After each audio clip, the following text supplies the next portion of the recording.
You think that my ears are cute? What? My left one? Yeah. The one that the headphones are covering up. I appreciate that. Thank you. No, I can live without knowing it, but it is nice to know it. Yeah, I'm going to find my little earbuds sometime soon, I hope, because these are getting cumbersome. But thank you anyway. Thank you very much. Hey, everybody, this is Martin Zender with the cute ears coming to you once again this entire week from Broward College in Davie, Florida. And yes, thank you very much to those of you who wrote in and called and faxed and emailed and texted. It's Christopher Reeve. The actor who died tragically at the age of 52, didn't die from his accident, but he died from causes related to the accident, became a great supporter and visionary for paraplegic technology and a great voice. He wanted to die, though. I remember reading about that, and when he found himself incapacitated, wanted to die. Looking at King Nebuchadnezzar, 7 seasons passed over them, and as I'm going to show, I believe that's 7 years. Seems like a long time, but what a coincidence, not that 7 years is also the time of the Day of Indignation. 7 years.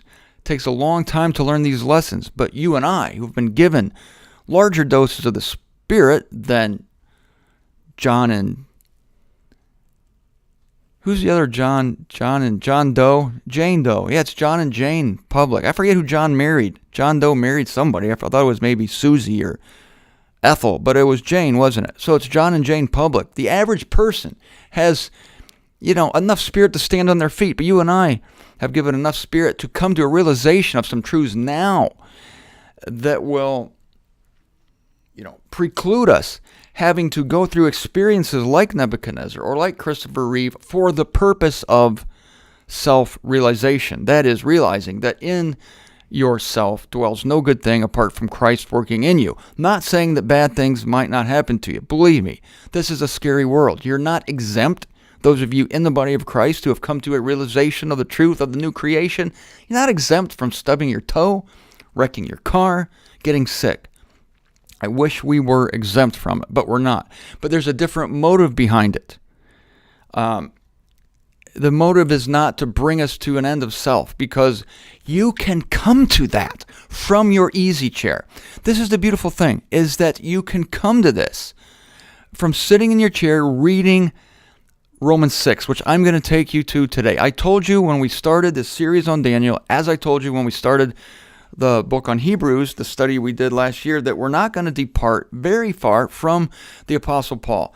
We are always going to be comparing this Israel truth, i.e. Revelation, Daniel, Hebrews. We're going to be comparing it with Paul's gospel. We're going to be contrasting it, showing you how what we have is so much better. It took Nebuchadnezzar being shoved from mortals to come to the truth. I don't know Steve. You know why I kept saying Steve Reeve the other day? Because I think that's a 1950s bodybuilder. Oh, that goes way back when I was reading Arnold Schwarzenegger's book. I had that Steve Reeves in my mind. That's why I said Steve Reeves instead of Christopher Reeve. I don't know what his spiritual condition was, but wasn't he a humble man when he came out of it? And I don't know how proud he was before, but when you play Superman in the movies, God help me. If I was in the movies, I would probably get cast as Nebuchadnezzar, because people can probably see me walking my parapet in my shades. A lot of people would like to see me in that role, I'm sure. Martin Zender in his sunglasses and his jacket. Is this not martinzender.com, which I have built by the might of my power for the esteem of my honor?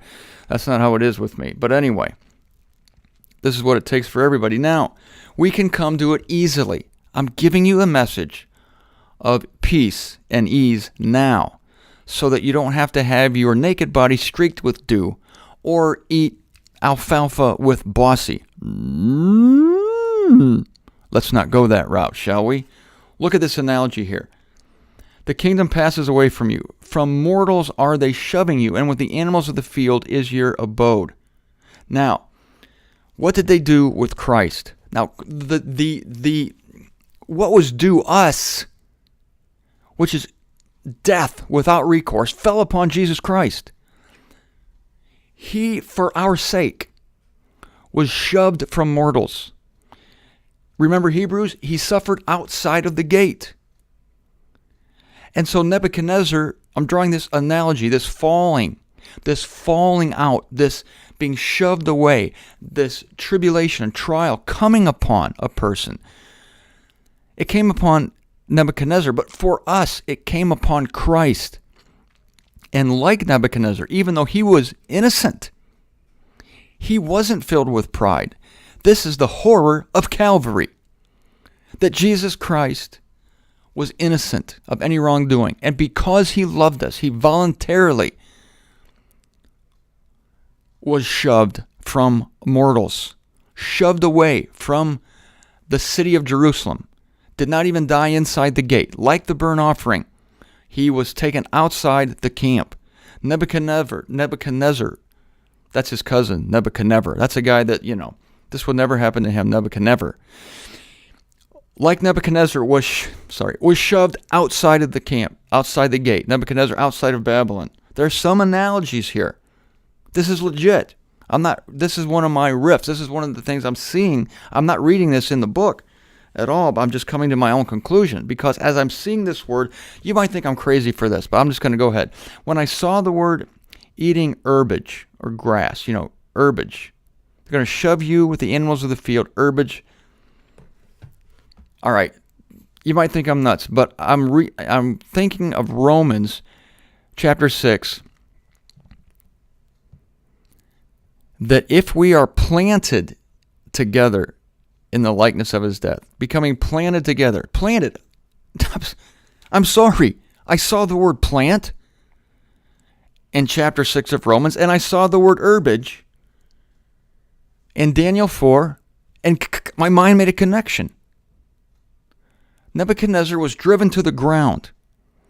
Where was Christ? The cross, the standard, the pole wasn't a cross, it was a pole. It was driven into the ground. It was planted in the earth. It was driven down in the lowest place on the planet, geographically speaking, actually the lowest place, the Dead Sea area, the lowest place on the planet, and it was planted, and it became death. He died on that cross. And Nebuchadnezzar, in a figure, also died. He was shoved away, and he died.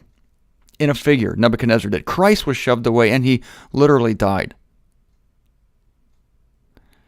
Paul makes an analogy in 1 Corinthians 15 that unless a kernel of wheat or any other grain dies, is planted in the soil, it remains alone. But once it's planted, once it becomes part of the earth and dies, then something miraculous happens to it. Something miraculous happened to Nebuchadnezzar. Something miraculous happened when Jesus Christ was planted on that pole, and the pole was planted in the earth, and then we were planted together in the likeness of his death. And in verse 5 of Romans 6, it says, "For if we have become planted together in the likeness of his death, if we're eating herbage, if we're being humbled and humiliated, stripped naked." Nebuchadnezzar was naked. The dew streaked his frame. Christ was naked on the cross. And we, according to Romans 6, died with Christ, planted together, crucified together with him. Because of this. The sequel.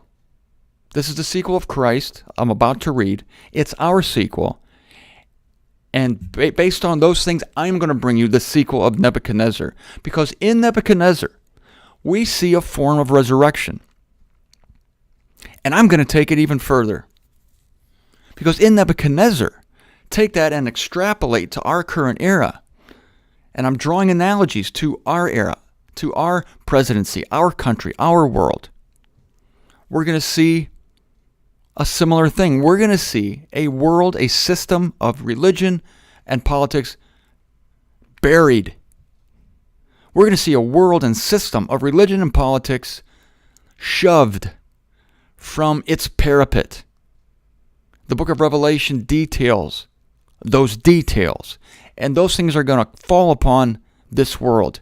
And then this world as a whole will become as Nebuchadnezzar in Babylon, shoved from mortals. And in those days, people were going to seek refuge in the rocks, and they're going to pray for God to go away. Maybe Nebuchadnezzar did that. Sometimes you and I do it. When his hand weighs heavy on us, just leave me alone. That's what we say to him. Just leave me alone. Tired of it. Tired of trials. Bring the sequel. Well, for us, this is the thing. There is a sequel remaining, glory, to be glorified. These he calls, these justifies, these he glorifies. But in this sense, the sequel is already upon us.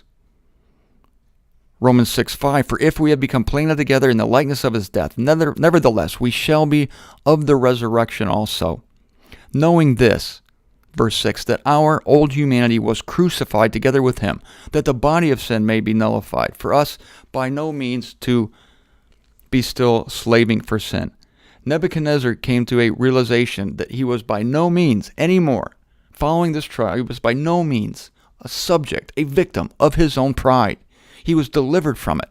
And the world at large will no longer be a victim of its own pride. The world is going to be delivered from it with a Nebuchadnezzar-like experience.